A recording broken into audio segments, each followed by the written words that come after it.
டயகனீஸ் டயோஜீன்ஸ்.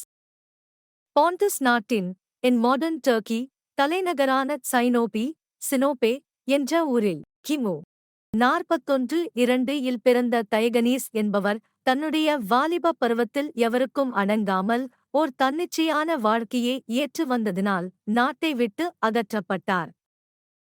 ஆனால் டயகனீசின் அடங்காத்தனம் வேறுவிதமான உள்ளத்திலிருந்து உதித்ததாகும். அத்தகைய வைராக்கிய உள்ளம் தன்னை பற்றிக் கொண்டு விட்டதை அவர் உணராமலுமில்லை. எனினும் வேதாந்த இரகசியத்தை அறிந்து கொண்டுவிட வேண்டுமென்ற எண்ணத்தில் ஆண்டிஸ்தினிஸை நாடினார். ஆத்மீகத்தின் அற்புதங்களை குருவினால் கற்பிக்க இயலாததினால் அவரையும் துறந்து கால்கள் போன இடங்களில் சஞ்சாரத்தை ஏற்க ஆரம்பித்துவிட்டார். ஒரு சில மாதங்களுள் இவருக்கு சித்தம் தெளிந்துவிட்டது. முடிவாக சைபீலி அம்பாளின் கோவிலுக்கு சைபீல் டெம்பிள் அட் அத்தென்ஸ் பக்கத்தில் இருந்த ஓர் நீர்த்தொட்டியில் அமர்ந்து வரும் கொண்டாடி வழக்கத்தை ஒரு சில ஆண்டுகள் வரையில் கொண்டிருந்தார். எதினிய மக்கள் இவரை ஓர் மகான் என்று கொண்டாடி வந்தனர். இவர் கௌபீனதாரியாக விளங்கினார். சில சமயங்களில் இவர் கைவிளக்குடன் பகலில் திரியும் வழக்கமுண்டு. இத்தகைய வினோதமான செய்கையைக் கண்ணுற்ற சில பக்தர்கள் அவரை அணுகி அந்த செய்கையின் கருத்தை விளக்க வினயத்துடன் கேட்டுக்கொண்டனர். எங்கேயாவது ஓர் பரமத்தமன் இருக்கிறானாவின் பதை தேடிக் கொண்டிருப்பதாக அவர் பதிலளித்தார். இதன் மூலம் உலகில் பரம உத்தமனாக பிறப்பது அரிது என்பதையும் பகலில் கைவிளக்கைக் கொண்டதின் மூலம் கண்ணிருந்தும் தூய்மை என்ற வெளிச்சத்தை அறிந்திருந்தும் மக்கள் குருடர்களாக இருக்கிறார்களே என்பதையும் அவர் நமக்கு உணர்த்துவதாக கொள்ளலாம். ஆட்டிகா நாட்டில் இவர் அலைந்து திரிந்து கொண்டிருந்த ஓர் சமயத்தில் கப்பல் கொள்ளைக்காரர்களால் கடத்திச் செல்லப்பட்டார். இந்தத் துறவியும் இத்தகைய ஓர் வேடிக்கையில் தன்னை ஈடுபடுத்திக் கொள்ள மனம் கொண்டுவிட்டார். இந்த சம்பவத்தை நினைக்கும் பொழுது பாளையப்பட்டு சிப்பாய்கள் சதாசிவபெருமத்தை விறகு கட்டையைச் சுமக்க செய்த சம்பவம் எனக்கு ஞாபகத்திற்கு வருகிறது. கிரீட் தீவில் டயகனீஸ் அடிமையாக விலை கோரப்பட்ட பொழுது இவருடைய மேன்மையே ஓரளவு ஊகித்து வாங்கின க்ஷணயதஸ் என்ற ஓர் பிரபுவை நினைத்து ஆச்சரியப்படுகிறேன். காரிந்த் சார்ந்த இந்த பிரபு தனது தனையர்களுக்கு குருவாக அமர அவரை கேட்டுக்கொண்டார். சில நாட்களுள் துறவியின் அற்புத நிலையை கண்டு கொண்ட பிரபு அவரை தன்னுடைய இடத்திலேயே தங்கியிருக்க மன்றாடி வேண்டிக் கொண்டார்.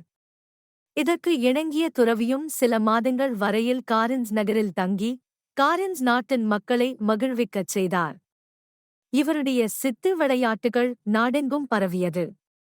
சித்தன் போக்கு சிவன் போக்கு என்பதற்கேற்ப காரின்ஸ் நகரை விட்டு அகன்ற இவர் பல இடங்களை மனோவேகத்தில் அடைந்து சஞ்சரித்துவிட்டு கடைசியாக மேஸ்டன் அடைந்தார்.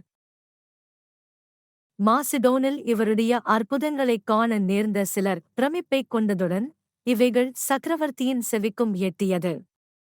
ஸ்வபாவத்தில் எந்த உயர்ந்தவர்களையும் லட்சியம் செய்யாத மகா அலெக்சாந்தர் அவர் இருக்குமிடத்தை தேடிக் கண்டுபிடித்து தனக்கு அறிவிக்க ஆக்ஞையிட்டான். அவரை தரிசிக்கும் பாக்கியம் அவனுக்கு கிட்டியது. அவரை வணங்குவதற்கு பதிலாக மரியாதை காட்டியதுடன் நிறுத்திக் கொண்ட மன்னன் தன்னுடைய உதவி எவ்வகையிலாவது தேவையாக இருக்குமாவென்று ராஜ தோரணையில் கேட்டான்.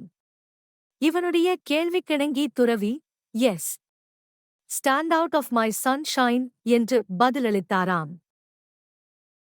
தனக்கு உதவியளிக்கும் எண்ணத்தை மன்னன் அகற்றிவிட்டால் அதுவே உதவியளிக்கக்கூடியதாக இருக்கும் என்ற கருத்தில் ஆம் என்று முதலில் கூறியிருக்கிறார் துறவி. பிந்திய வாக்கியத்திலோ சூரிய பகவானுடைய பிரகாசத்தைப் போல தாயின் பிரகாசித்துக் கொண்டிருப்பதாகவும் அத்தகைய பிரகாசத்தில் ஓர் நரன் குறுக்கீட்டைக் கொள்ள முடியாதென்ற மகத்தான கருத்தில் டயகனீஸ் பதில் அளித்ததாக கொள்ளலாம். அல்லது ஜோதிக்கு வெளிச்சத்தைக் காட்டும் எண்ணத்திலிருந்து விலகி நில் என்ற புத்திமதியின் மூலம் மன்னனை எச்சரித்ததாகவும் கூறலாம். தன்னை ஓர் பொருட்டாகத் துறவி கருதாவிட்டாலும் அவரது மொழிகள் மன்னனை கவராமலில்லை.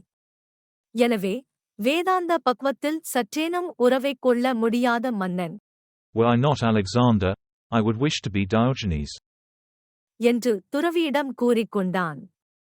நாடுகள் சிலவற்றில் திருவிளையாடல்களை ஏற்று வந்த இவர் கடைசியாக காரிந்தை அடைந்து கி.மு. 32-3 ஜீவ சமாதியை அடைந்ததாகத் தெரிய வருகிறது.